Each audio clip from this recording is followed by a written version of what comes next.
Hello, my name is Olivia Mahfouz, and I will be doing my video journal for my program philosophy assignment. So to begin, what stood out to me the most in the article Childcare is an Essential Service and a Dysfunctional Business by Vanessa Mills is the low pay and lack of benefits early child educators go through. The childcare is treated as a market-based system, the government tends to downplay the value of these workers, and the early childhood educators are called glorified babysitters.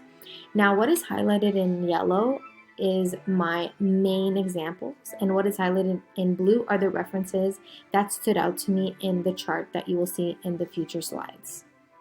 Now, before I begin, the book that I've used was Alternative Narrative in Early Childhood, which is an introduction for students and practitioner by Peter Moss. I've used chapter 1, 2, and 3 in the slides that you will see.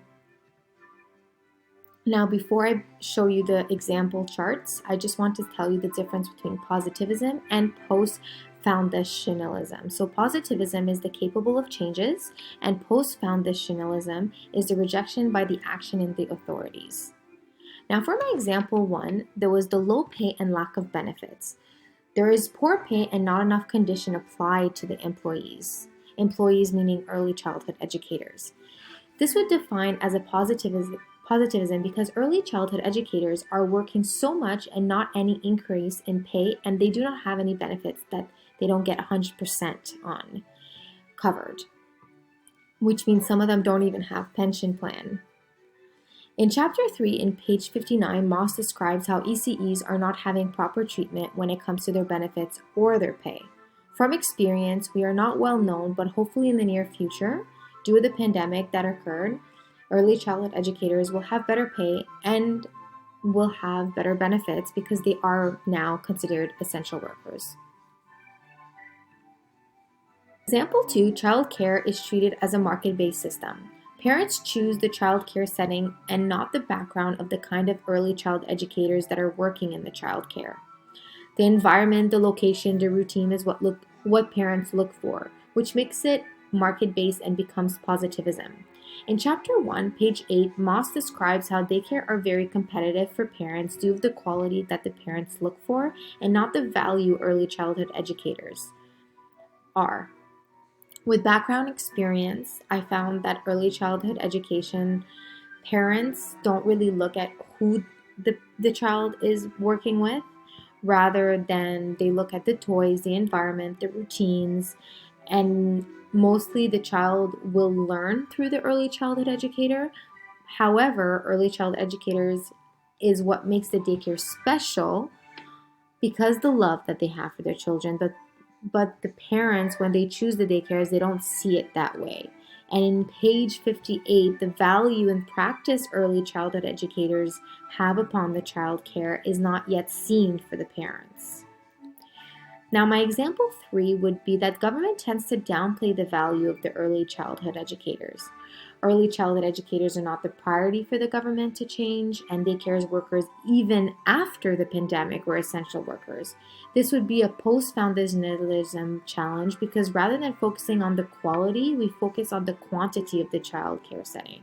In chapter 2, page 45, Moss describes that early childhood educators are categorized as paradigmatic position, but not focused enough on early childhood educators, where the government needs to find better ways to show their importance.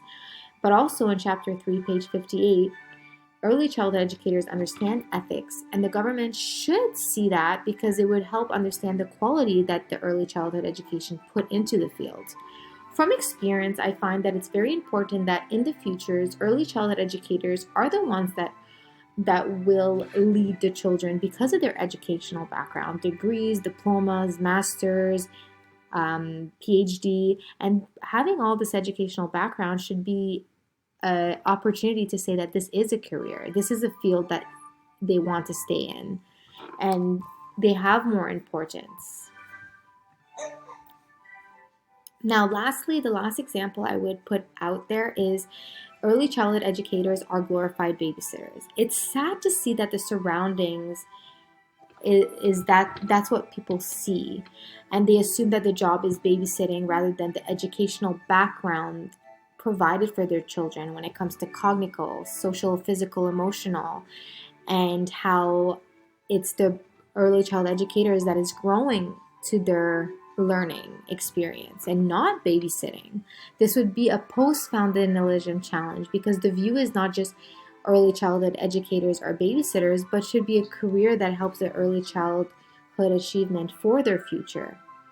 Now, they are needed especially when parents need to work, but still, parents still assume they're babysitters, yet instead of seeing it, I need that person to take the care of my child. Now, in chapter 1, page 4, Moss explains how the wrong impression of the communication and what they see is not exactly interpreted correctly. ECEs are important, and with experience, I see it because of us that the well-being of the child is being met. But in chapter 3, page 59, Moss explains how parents would be lost without daycare and early childhood educators taking care of their children. And here are the references, and I hope you guys enjoyed my video journal. Thank you, and have a good day.